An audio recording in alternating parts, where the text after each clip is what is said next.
छोटा बच्चा है, मैं नवीद मसीह।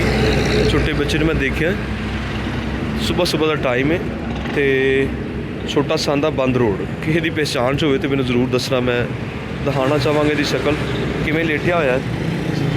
सड़क बंद रोड बड़ा सांदा है। हैलो छोटे, इनकी शक्ल ध्यान नाल देखो अगर किसी की पहचान से तो ऐसा मैं बच्चा इत्थे। हैलो छोटे मुंडे, हैलो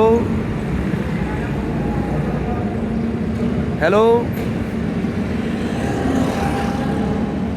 हैलो, कित्थों आया काका? हैलो बेटा कित्थों आया, की परेशानी है? उठ के बैठेगा?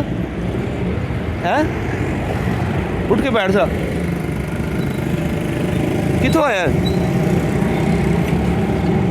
हेलो इधर उधर उठ उठ उठ उठ जाए। उठ कुछ नहीं है, दस उन्होंने कितों आया है, केड़ी जगह तो आया? तैਨੂੰ ਲੈ ਕੇ नहीं ਜਾਂਦੇ। ये तो अब नॉर्मल बंदा है। ओए थोड़ा अप नॉर्मल है, ये किसी का है तो साडा कॉन्टैक्ट करे। अच्छा बच्चा फिर ज़हनी अपसैट है थोड़ा जिहा, जरूर साडा कॉन्टैक्ट करना। अब नॉर्मल बच्चा है, ठीक है जी, इनू अपनी समझ नहीं है लेकिन।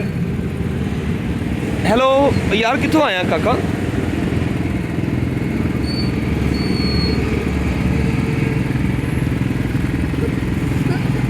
अगों मारन की कोशिश कर रहा है।